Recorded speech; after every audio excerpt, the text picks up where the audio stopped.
सभी को नमस्कार। मैं डॉक्टर श्रीधर पीड़ी, क्रिस्तु जयंती कॉलेज के हिंदी अध्ययन विभाग के उपन्यासक। आज मैं राष्ट्रकवि मैथिली शरण गुप्त जी द्वारा लिखित भारत भारती काव्य के कुछ अंशों को आपके सामने प्रस्तुत करना चाहता हूँ। इस काव्य में हमारे पूर्वज किस प्रकार के थे, भारतवर्ष की किस प्रकार की श्रेष्ठता थी, हमारी सभ्यता किस प्रकार की थी, हमारे संस्कृति, धर्म, धरोहर, श्रेष्ठता, खगोल ज्ञान, ज्योतिष शास्त्र, इन सभी विषयों के बारे में विस्तृत विवरण हमें मैथिली शरण गुप्त प्रस्तुत करते हैं। अपने मंगलाचरण में मैथिली शरण गुप्त कहते हैं कि मानस भवन में आर्य जन जिसकी उतारे आरती, भगवान भारतवर्ष में गूंजे हमारी भारती, यानी भारत की श्रेष्ठता, भारतवर्ष की श्रेष्ठता या भगवान सारे विश्व में गूंजे।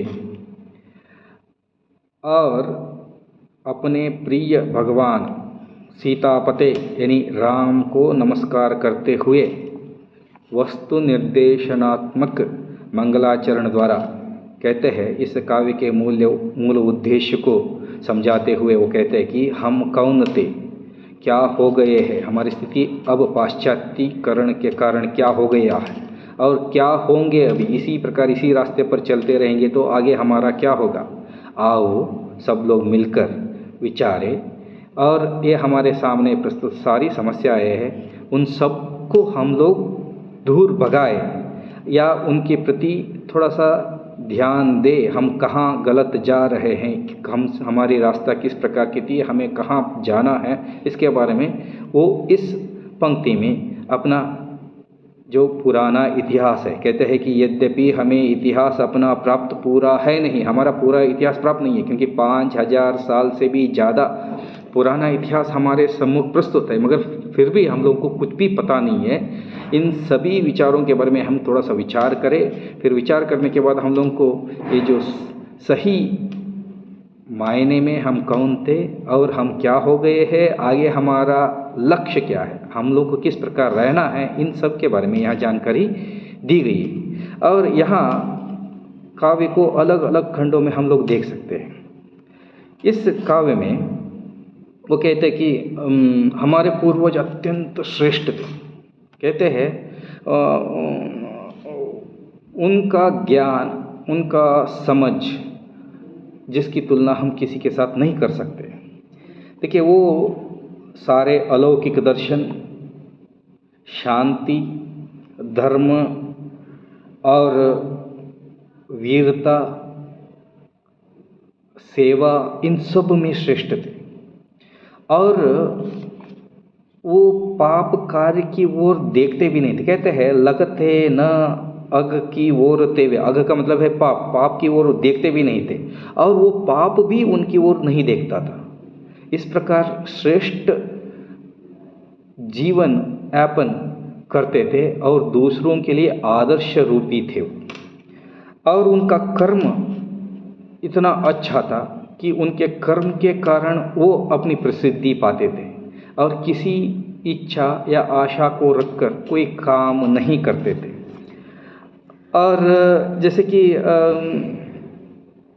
भगवान के बनाए हुए नियम, कर्म सिद्धांत और परोपकार ही यहाँ श्रेष्ठ जीवन का रहस्य वो मानते थे। वो अपने जीवन में मोह बंधन मुक्त थे और मोह बंधन जब नहीं रहता, किसी वस्तु या व्यक्ति के प्रति आशा इच्छा नहीं होती, तब मुक्त रहते थे, स्वच्छंद रहते थे, यानी जो चाहे मन में वो करते थे, समाज की अच्छाई के लिए, बुराई के लिए नहीं। और स्वाधीन थे, यानी सशक्त थे वो, और संपूर्ण सुख संपन्न थे। जब दूसरों के बारे में हम लोग कभी बुरा नहीं सोचेंगे तो एकदम श्रेष्ठ जीवन यापन हम लोग आराम से कर सकते हैं। और शांति के शिखर पर वो आसीन रहते थे और वो अपने मन से, वचन से, कर्म से एकदम परिशुद्ध होकर प्रभु यानी उस भगवान का भजन करते थे। और इन सब के होने के कारण जिसको हम ब्रह्मानंद कहते हैं ना, खुशी, उस खुशी में वो मनोहर यानी बहुत ही सुख से लीन हो गए थे। देखिए, इस प्रकार हमारे पूर्वजों की श्रेष्ठता के बारे में यहाँ वर्णन किया गया है। और वो अपने कभी जीवन में कभी स्वार्थ पर चिंता भी नहीं करते थे।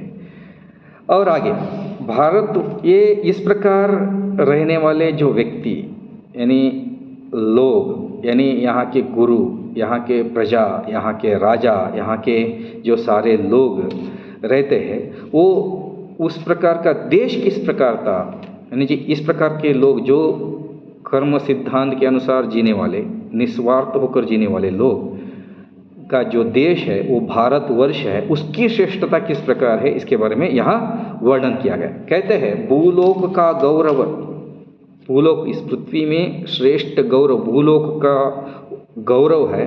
और पुण्य लीला स्थल, यानी भगवान यहाँ आकर अपने काम कार्य सब कुछ करते, उनका पुण्य स्थल है, लीला स्थल है। और यहाँ की प्रकृति हिमालय से लेकर कन्याकुमारी तक और चारों ओर हर तरह का मौसम हमें यहाँ उपलब्ध है। और हमारे देश में जिस प्रकार उत्कर्ष यानी डेवलपमेंट जो हो रहा है, उतना उत्कर्ष और कहीं नहीं हो सकता। यहाँ रहने वाला मेने वाला योग, संस्कृति, ध्यान, तप, जो तीर्थस्थल, मंदिर, इतने सारी वस्तुएं, इतने शास्त्रोक्त वैज्ञानिक रहस्य भारतवर्ष में हैं। उस प्रकार का भारतवर्ष आप किसी दूसरे देशों में जाकर या पूरे विश्व में जाकर ढूंढने से भी नहीं मिल रहा है। कहते हैं हमारा भारतवर्ष रुद्ध है, यानी रुद्ध का मतलब क्या है, बहुत ही प्राचीन है, अर्वाचीन है और सारे संसार के लिए सिरमौर है, यानी जी सिर में रख कर उनकी पूजा कर सकते हैं। देखिए, पुरातन देश इस प्रकार का इस दुनिया में, इस विश्व में कोई दूसरा नहीं है। और पुण्य भूमि, ये हमारे लिए पुण्य भूमि है। ये सब यानी जी वो भगवत भक्ति का, जैसे कि हम लोग कहते हैं ना जी, ये 4 युग है, कृत युग जो ब्रह्मा विष्णु महेश्वरा सृष्टि की रचना हुई, फिर बाद में उनके अवतार होने लगे, जैसे कि त्रेता युग में रामावतार हुआ और द्वापर युग में कृष्णावतार हुआ। इस प्रकार अपने मानव के रूप में यहाँ पृथ्वी में जन्म लेकर फिर बाद में वो लोग स्वयं यहाँ जीवन करके हम लोग को किस प्रकार जीना है इसके बारे में जानकारी यहाँ इस कविता में दी गई है। और यहाँ सिर्फ उतना ही नहीं है, यहाँ रहने वाले कौशल, कला, विद्या, कहते कि 64 आर्ट्स यानी जी 64 आर्ट्स यानी जी इतने सारी कलाएँ हैं, इतनी सारे शिल्प कला, वास्तुकला, भित्ति कला, चित्रकला, इस प्रकार की सारी कलाओं का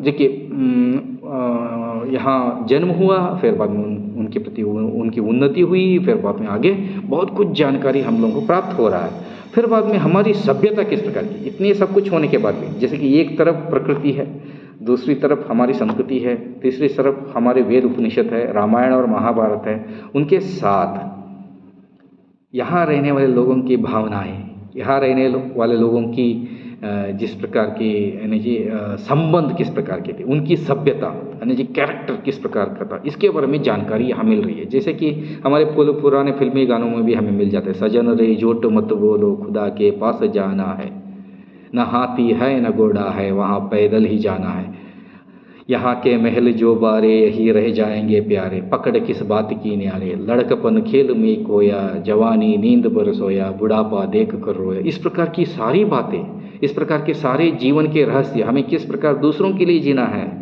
उन सारे विचारों को यहाँ हमारी सभ्यता में वो देखते हैं। मैथिली शरण गुप्त जी उन सभी विचारों को देखकर सब लोगों को ये जानकारी देते हैं कि हमारी सभ्यता श्रेष्ठ है। इसका मतलब ये नहीं कि पाश्चात्य सभ्यता का निराकरण कर करें, वहाँ रहने वाले अच्छे गुण हमारे सभ्यता से प्रेरणा लेकर मिले हुए हैं, प्रेरणा लेकर वो है लिए हुए हैं, हमारी सभ्यता ही श्रेष्ठ है, ऐसे मैथिली शरण गुप्त जी बताते हैं। यहाँ जैसे कि यहाँ समुन्नति के सुखद उत्तुंग श्रृंगों पर, है ना जी, अगर कोई किसी को पैसा मिल जाता है, संपत्ति मिल जाता है, कुछ उन्नति वाला डेवलपमेंट हो जाता है, तो वहाँ जाने के बाद भी मगर किंचित भी, थोड़ा सा भी गर्व नहीं है।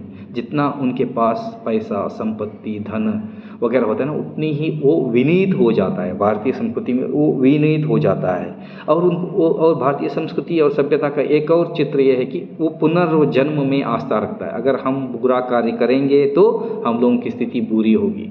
और यहाँ आने वाले सारे पैराग्राफ में, सारे पंक्तियों में ऐसा ही कहा गया है। वो कहते हैं भारतीय संस्कृति और सभ्यता किस प्रकार है। हम दूसरों के दुख को थे दुख अपना मानते। अभी हम लाइफ स्किल के बारे में सोचते हैं, जिसको हम एम्पैथी कहते हैं। देखिए, दूसरों के दुख को अपना दुख समझना ही एम्पैथी है। हम मानते कैसे नहीं जब सदा यह जानते, जो ईश करता है हमारे दूसरों का भी वही। जो हम लोग जिसको जिस प्रकार देखते उसी प्रकार भगवान हम लोगों को देखता है।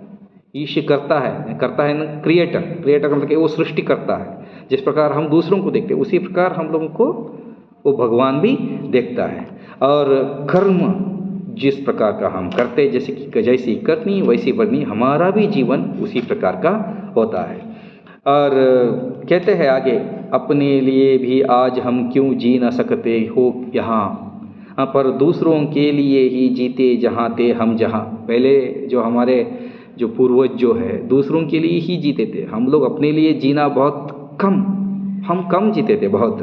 और जगत विख्यात स्वयं विज्ञान, देखिए मुक्ति और जीवन का अमृत क्या है, इन सभी विचारों के बारे में यहाँ बताया गया। जैसे कि हमारे बिहेवियर किस प्रकार है, संयम नियम पूर्वक प्रथम बल विद्या प्राप्त की। जैसे कि भारतीय परंपरा में किस प्रकार एजुकेशन होता है। जैसे कि संयम का मतलब पेशेंस, नियम का मतलब रूल्स एंड रेगुलेशंस, पूर्वक प्रथम बल विद्या प्राप्त की, प्रथम के हमारी शक्ति और नॉलेज प्राप्त की, होकर गृही, यानी जी फिर बाद में परिवार में आकर, गृही का मतलब परिवार में आकर अपनी कर्तव्य रीति को हमने परिपूर्ण किया। फिर अंत में यानी जी हमारे मृत्यु अवस्था में, जो वानप्रस्थाश्रम में जो हम लोग बूढ़े हो जाते, तब सदा अपने बंधनों को तोड़ते। किसी वस्तु, व्यक्ति, संपत्ति के प्रति कोई अटैचमेंट नहीं है, उसको छोड़कर जाना ही भारतीय सभ्यता का मूल मंत्र है, ऐसा कहा गया है।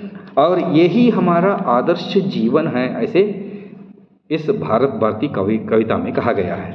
और हम लोग ये कह सकते हैं इस भारत भारती कविता में, देखिए हर एक पंक्ति एकदम जैसे कि मोती के समान है। जैसे कि कहते हैं, देखिए जो जाति या जो आज उन्नति के मार्ग में है, यानी विश्व भर में जो जितने भी लोग हैं, जाति का मतलब कि रिलीजन नहीं है, जो लोग हैं वहाँ वो मार्ग पर बढ़ रहे हैं, सांसारिकी स्वाधीनता की सीढ़ियों पर चढ़ रही है। जैसे कि संसार में जो उन्नत स्थिति में है उस प्रकार की सीढ़ियों पर चढ़ रही है। या तो कहे कि शक्ति उनको प्राप्त कब कैसे हुई, उनको इस प्रकार श्रेष्ठ जीवन जीने की शक्ति कहाँ से प्राप्त हुई, वो सिर्फ भारतीय विचारधारा से प्राप्त हुई और यहाँ के दार्शनिक सिद्धांतों के द्वारा प्राप्त हुई। जैसे कि आप लोग भी देख सकते हैं, बहुत सारे विदेशी आकर हमारे यहाँ अभी योगाभ्यास वेद उपनिषद पढ़ रहे हैं, मगर हम लोग पाश्चात्यीकरण के कारण हम लोग अपने जीवन को बर्बाद कर रहे हैं। उस प्रकार नहीं होना चाहिए। देखिए कहते हैं, संसार में जो कुछ जहाँ फैला प्रकाश विकास है, विकास डेवलपमेंट, प्रकाश नॉलेज, ये जो जितना भी है वो सारा नॉलेज हमारा भारत देश का ही है। इसके बारे में थोड़ा सा हमें सोचना चाहिए, ऐसे वो कहते हैं। देखिए जितने भी वैज्ञानिक आविष्कार है, जितने भी वायुमंडल में विमान यान है, अंतरिक्ष यान है, ये सारी जानकारी हमें भारतवर्ष में मिली थी, भारतवर्ष में था, ये सब कुछ जानकारी हमें थी, ऐसे कहते हैं। नेक्स्ट हमारे ये जो भारतीय श्रेष्ठता है ना, उसको कहते हैं वो सर्वत्र अनुपम एकता का इस प्रकार का प्रभाव था। एकता का मतलब वसुदैव कुटुंबकम जिसको कहते हैं ना, उसी वसुदैव कुटुंब को यानी जी सारे विश्व ही हमारा कुटुंब है, हमारा परिवार है, ऐसे मानकर हम लोग चलने वाले थे। और एक भाषा, एक मनता, एक सबका भाव था, सब लोगों की इच्छा एक ही होती थी, दुराचार अनाचार कोई करने वाले नहीं थे। संपूर्ण भारतवर्ष को मानव नगरी थी, यानी जी एक नगर के जैसे, एक परिवार के जैसे था। और ग्राम, समूह, संस्था, मोहल्ला सब एकदम एक ही उद्देश्य को, जीवन के उद्देश्य को रखकर चलने वाले थे। इस प्रकार इस कविता में, इस भारत भारती कविता में मैथिली शरण गुप्त जी भारतीय संस्कृति, समाज, यहाँ के फल, पेड़ पौधे, जमीन, आस्था, मंदिर, संस्कृति, भावनाएं, संबंध और धर्म, राजाएं, वेद, उपनिषद, इन सब के बारे में जानकारी देते हुए अपनी श्रेष्ठता को पहचान देते हैं। धन्यवाद सभी को।